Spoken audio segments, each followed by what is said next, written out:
श्री शिवाय नमस्तो। ध्यान कितनी एकादशी है? स्कंद पुराण यहां तक कहती है कि इस कथा के चरित्र को जो श्रवण कर लेता है उसको 26 एकादशी करना भी नहीं पड़ती। इस एकादशी की केवल ये कथा सुनकर ही वो तर जाता है।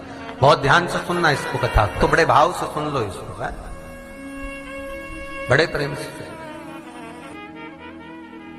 इसलिए सारी एकादशियों में निर्जला एकादशी की महत्वता शास्त्र प्रमाण करता है महाराज। निर्जला एकादशी का उद्यापन जो करा जाता है, उसका उद्यापन और प्रदोष का जो उद्यापन करा जाता है, इन दोनों का क्रम लगभग एक जैसा ही। तो निर्जला पहुंची है और निर्जला ने जाकर भगवान नारायण से निवेदन करा। भगवान विष्णु ने पूछा, क्या बात है निर्जला, आज तुम खेलती हुई यहां पर आकर खड़ी हो गई, क्या हुआ क्या है? क्या तुमको गौलोक धाम में आनंद की अनुभूति नहीं हो रही जो तुम बैकुंठ में आई? निर्जला घूमती घूमती भगवान के सम्मुख में पहुंच गई। भगवान ने पूछ रहे हैं, बार बार पूछा, निर्जला हुआ क्या तुमको?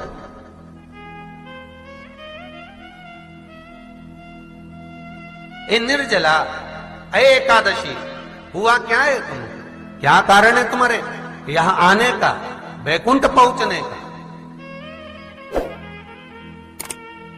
बहुत ध्यान देना महाराज।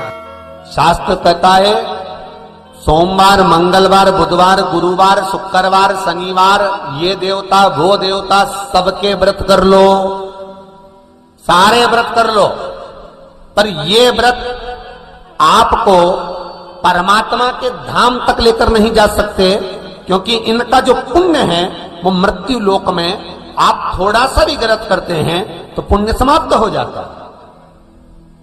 पर हिंदू धर्म के 3 व्रत ऐसे बता दिए जिन व्रतों का पुण्य समाप्त नहीं हुआ।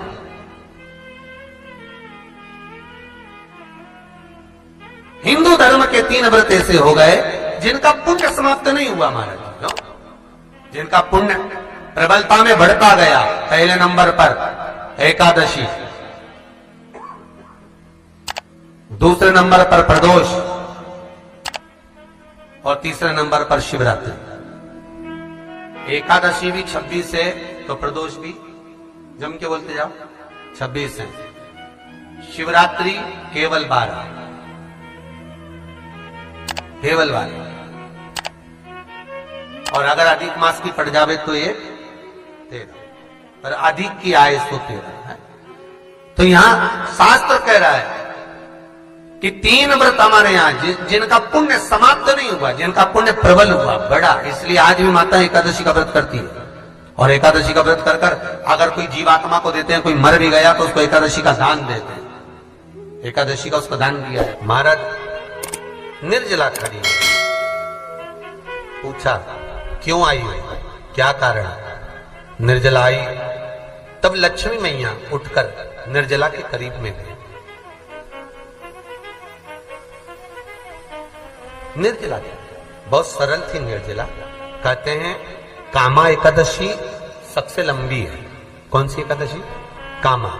फिर मोक्षदा उससे नीची है महाराज। और निर्जला जो है बिल्कुल छोटा स्वरूप है। निर्जला का मतलब देखा जाए तो केवल 2 चोटी करी हुई है। मस्तक पर भोर लगा हुआ है निर्जला के, माथे पर बिंदी लगी हुई है निर्जला के, सुंदर गले में तुलसी की मालाएं पहनी है निर्जला। हाथ में जो हाथ फूल जैसी माताएं पहले पहनती थी, आपको ध्यान में होगा, ऐसा बड़ा फूल होता था, अंगूठियां पड़ी होती थी, हाथ में ऐसा लगा रहता है। तो निर्जला हाथ फूल भी तुलसी के धारण करी। बड़ा सुंदर स्वरूप है माता निर्जला का महाराज। छोटी है तो माता लक्ष्मी उनके पास में गई और निर्जला से जाकर पूछा, निर्जला तेरे आने का कारण क्या है, तू बता। नारायण आपसे पूछ रहे हैं कि क्यों आई हो, किस लिए आई हो, क्या है तुम्हारे आने का कारण? निर्जला ने कहा, मेरी विनती केवल इतनी सी है मां कि मैं ये चाहती हूं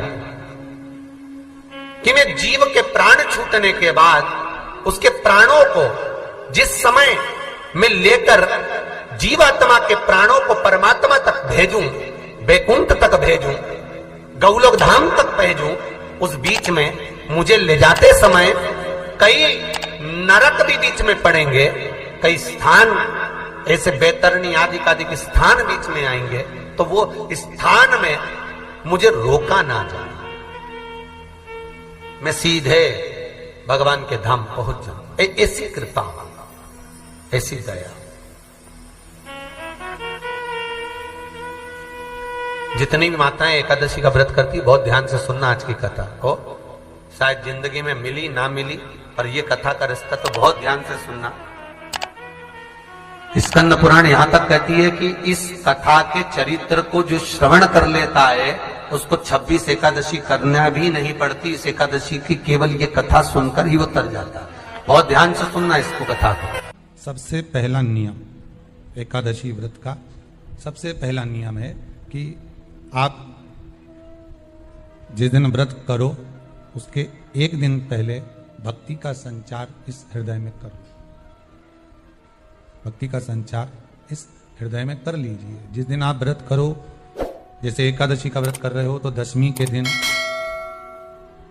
शाम का समय जब आवे, रात्रि जब होने लगे, शाम का समय आवे और रात्रि का आप जब भोजन ग्रहण करो तो उस भोजन में कोई ऐसा पदार्थ ग्रहण मत करिए जिस पदार्थ के कारण आपकी एकादशी बिगड़ जाए। कोई बेकार भोजन में ग्रहण नहीं करना, श्रेष्ठ भोजन ग्रहण करिए दशमी। और एकादशी का दूसरा नियम बहुत ध्यान से सुनिएगा। जिस दिन आपकी एकादशी का व्रत हो उस दिन प्रयास करिएगा कि अपने हाथ से किसी भी वृक्ष की कोई पत्ती टूटे ना। अपने हाथ से किसी भी वृक्ष की, पौधे की, किसी भी वृक्ष की पत्ती अपने हाथ से ना टूटे। बहुत ध्यान दीजिएगा महाराज। एकादशी का ये दूसरा नियम है कि अपने हाथ से किसी पौधे की, किसी वृक्ष की, किसी डाली की कोई पत्ती ना टूटे, इसका प्रयास करिए।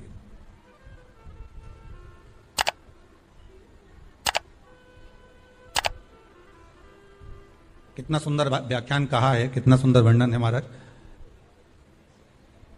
कि मात्र एकादशी का व्रत कर लेने पर, मात्र एकादशी का व्रत कर लेने पर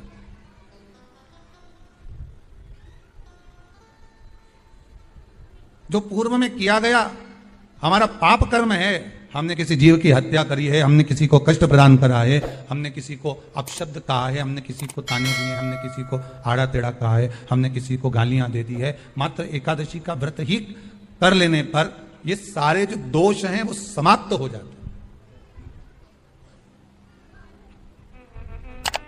सारे दोष हमारे समाप्ति पर आ जाते हैं।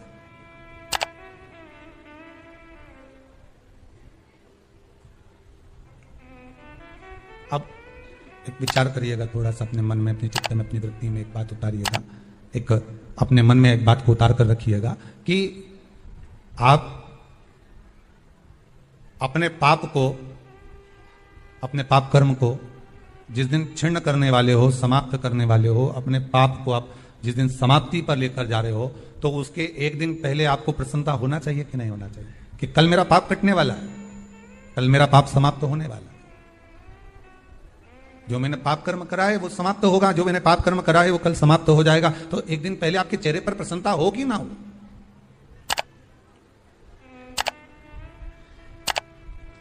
और चेहरे पर वो प्रसन्नता आपके आना चाहिए कि कल मेरा एकादशी का व्रत है, आज दशमी है, कल एकादशी का व्रत है, तो कल मेरी जब एकादशी का व्रत रहेगा तो मेरा ना जाने कितना कितना पाप, कितना कितना असत्य, कितना कितना झूठ, कितना कितना प्रपंच वो समाप्त हो जाएगा। तो इसमें मुझे प्रसन्नता हो, इसमें मुझे आनंद था।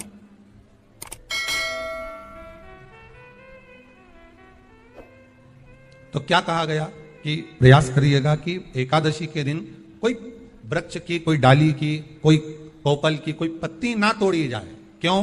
तो कहा अगर उस पत्ती को हम तोड़ देते हैं, वृक्ष की पत्ती को या क्यारे में लगी हुई कोई डाली की पत्ती को हम तोड़ देते हैं तो एकादशी का पुण्य फल प्राप्त नहीं होता। एकादशी का कोई फल हमारे खाते में नहीं जाता, पुण्य फल प्राप्त। अब फिर भले तुम, चाहे तुमने मोरधन खाया हो, चाहे तुमने फिर चिप्स खाई हो, चाहे तुमने फिर व्रत का कितना ही सामान खा गए और तुमने सोचा कि आज मेरी एकादशी है, तो फिर उसका कोई फल प्राप्त नहीं, उसका कोई सुख प्राप्त नहीं आपको। फिर रहे हैं वो भी श्रवण करें। एकादशी के दिन बन सके एक बेलपत्र, उस बेलपत्र के मध्य भाग में बीच वाली पत्ती पर लाल चंदन और दोनों पत्तियों पर पीला चंदन, नीचे वाली दोनों पत्तियों पर पीला चंदन, बीच वाली पत्ती पर लाल चंदन और दोनों पत्तियों पर पीला चंदन। और इसी बेलपत्र के साथ में जो लाल चंदन वाला जो पत्ती है उस पर एक श्वेत पुष्प, सफेद फूल रखकर आप अपनी कामना कर जब आपको जल चढ़ाते चढ़ाते 3 महीना, 4 महीना, 5 महीना, 6 महीना आपके हो जाए और बाबा देवाधिदेव महादेव को जल चढ़ाते चढ़ाते समय बीत जाए, तब बाबा से अपने दिल की बात कहने के लिए लाल चंदन, सफेद पुष्प, पीला चंदन दोनों पत्तियों पर अपने हाथ में लेकर कामना कर अशोक सुंदरी वाली जगह पर जब हम उसको समर्पित कर, अशोक सुंदरी वाली जगह पर